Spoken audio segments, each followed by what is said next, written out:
రాబోయే బదిలీ మీద కొత్తగా వచ్చే అధికారులకు ఎప్పటికీ ఆ నివేదిక అందుబాటులో ఉంటుంది. ఎప్పుడైనా ఇట్లాంటి వాతావరణం ఉందంటే ఆ బుక్ రెఫరెన్స్ కింద పనికొస్తుంది.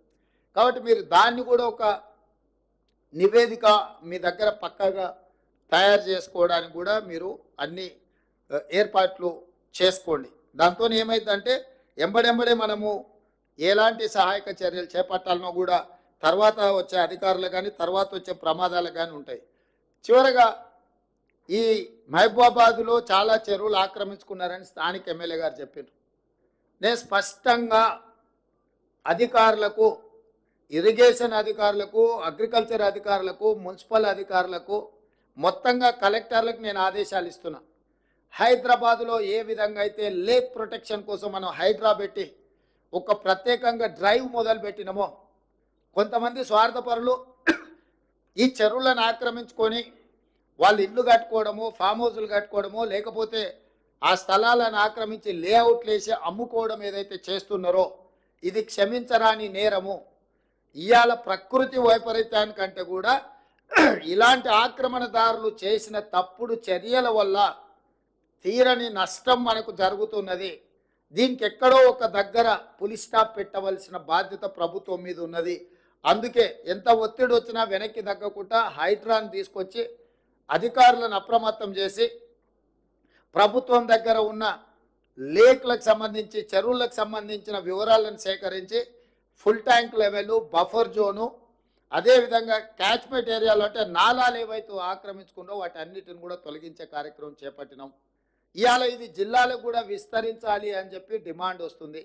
నేను అనేది ఏంటంటే హైదరాబాద్ పరిమితిలో ఒక ఏర్పాటు చేసిన యంత్రాంగము, జిల్లాలలో కూడా మీరు ఇట్లాంటిది ఒక సిస్టమ్ని ఎవాల్యుయేట్ చేసుకోండి. ఎవరున్నా తొలగించాల్సిందే. ప్రకృతి మీద మనం దాడి చేస్తే ప్రకృతి మన మీద దాడి చేస్తుంది. ఈ గుణపాఠం జరిగిన సంఘటనల నుంచి మనం నేర్చుకోవాలి. మనిషి అనే వాడికి ఆలోచన చేసే శక్తి ఉంది కాబట్టి ప్రకృతిని మనం చెరబట్టాలని చూస్తే ఆ ప్రకృతి ప్రకోపిస్తే ఏం జరుగుతుందో మనం కళ్ళతో చూస్తున్నాము. అది ఉత్తరాఖండ్ కావచ్చు, లేకపోతే తెలంగాణ కావచ్చు, విజయవాడ కావచ్చు, లేకపోతే హైదరాబాద్ కావచ్చు. ఎక్కడైనా ప్రకృతి మీద మనం దాడి చేస్తే అది తప్పకుండా దాని యొక్క దుష్ఫలితాలు మనం చవి చూడవలసిన పరిస్థితి ఉంది. అందుకే నేను స్పష్టంగా అధికారులకు ఆదేశాలు ఇస్తున్నా. నేను ఎంక్వైరీ కూడా ఆర్డర్ చేస్తా. రాష్ట్రం మొత్తం మీద కూడా చెరువుల ఆక్రమణ మీద స్పెషల్ డ్రైవ్ చేపడతా. ఎవరైనా వాళ్ళు ప్రజాప్రతినిధులు అయి ఉండొచ్చు, లేకపోతే ఇతరులు అయి ఉండొచ్చు, లేకపోతే సమాజంలో బాగా ఇన్ఫ్లుయెన్స్ ఉన్న వాళ్ళు అయి ఉండొచ్చు. మీరు ఇట్లాంటివి ఏమైనా చేస్తే మీరే స్వయంగా వాటిని సరెండర్ చేస్తే అది మీకు గౌరవంగా ఉంటుంది, ప్రభుత్వానికి వెసులుబాటుగా ఉంటుంది. అట్లా కాకుండా ఏదైనా జరిగితే మాత్రం ప్రభుత్వం కఠినంగా చర్యలు తీసుకోవడానికి వెనక్కి తగ్గదు. ఏ ఒత్తిడి వచ్చినా ప్రభుత్వం తట్టుకోవడానికి సిద్ధంగా ఉన్నది. ఇట్లాంటి విషయాలలో ఎక్కడ కూడా ప్రభుత్వము వెనక్కి తగ్గదు. కాబట్టి ఈనాడు ఈ చెరువులకు సంబంధించి, కుంటలకు సంబంధించి, కాలువలకు సంబంధించి, నాలాలకు సంబంధించి స్పష్టమైన చర్యలు తీసుకోవాల్సిన అవసరం ఉన్నది. అందుకే కలెక్టర్ గారికి నేను ఆదేశాలు ఇస్తున్నా. మీ పరిధిలో ముఖ్యంగా మహబూబాబాద్లో ఈ చెరువుల ఆక్రమణ కూడా అధికారిక రికార్డులను మీరు ఒకసారి సమీక్షించుకొని ఈ ఆక్రమణలకు సహకరించిన అధికారుల మీద కూడా చర్యలు తీసుకోవాల్సిన అవసరం ఉన్నది. దీన్ని కూడా దృష్టిలో పెట్టుకొని వరంగల్ మీద కూడా ప్రత్యేకమైన దృష్టి పెట్టేది ఉన్నది. ఎందుకంటే చిన్న వర్షం వచ్చినా వరంగల్ పట్టణం అంతా ముప్పుకు గురవుతుంది. మేము కొన్ని చర్యలు చేపట్టడం వల్ల గత 3 రోజులుగా అత్యధిక వర్షాలు వచ్చినా హైదరాబాద్లో కొంత నియంత్రించగలిగినాము. నాలాల ఎంక్రోచ్మెంట్ రామ్నగర్లో ఒక్క నాలా ఎంక్రోచ్మెంట్ తొలగిస్తే నా రామ్నగర్ ఏరియా మొత్తం వరదలో మునిగిపోకుండా ఈరోజు ఆ రామ్నగర్ ప్రజల్ని కాపాడగలిగినాం. అంటే ఒక్క నాలా తొలగిస్తేనే ఇంత సహాయము జరిగింది.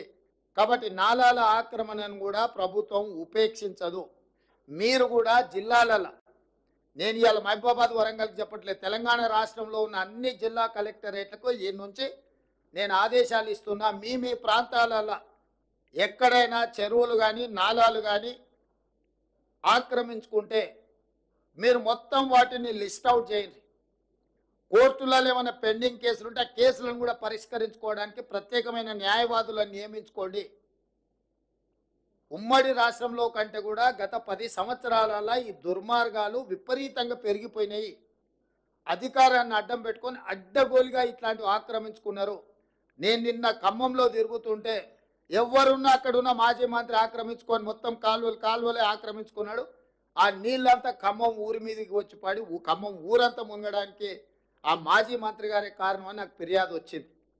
వీటిని వాస్తవాలను పరిశీలించి దాని మీద కఠినమైన చర్యలు తీసుకోవడానికి అవసరమైన చర్యలు చేపట్టాలని చెప్పి రెవెన్యూ మంత్రి గారికి సూచన చేసిన. కలెక్టర్ గారికి కూడా, ఖమ్మం కలెక్టర్ గారికి కూడా నేను ఆదేశాలు ఇస్తున్నా. దాని రిలేటెడ్ ఇష్యూస్ ఏమున్నా అవి హైకోర్టులో ఉన్నాయా, లోయర్ కోర్టులో ఉన్నాయా, ఇతర శాఖల దగ్గర ఏమైనా మేనేజ్మెంట్ జరిగిందా, ఆ కబ్జాలకు సహకరించిన అధికారుల మీద చర్యలు తీసుకోవడానికి అవసరమైన చర్యలు తీసుకోవాలి. ప్రభుత్వం నుంచి అనుమతి తీసుకోవాలి. కోర్టులలో ఏమైనా కేసులు పెండింగ్ ఉంటే వాటి మీద కూడా స్పష్టమైన నిర్ణయం తీసుకోవాలి. ఎందుకంటే ఇంకా ఉపేక్షిస్తే ఇంకా అది మనల్ని కబలిస్తుంది. ఇవాళ జరుగుతున్న పరిణామాలు, పేదోళ్ళ ప్రాణాలు, ఆస్తుల నష్టం పోయిన తర్వాత కూడా ఇంకా ప్రభుత్వం మీనమేషాలు లెక్క పెట్టుకుంటూ కూర్చుంటే ఇది మంచిది కాదు.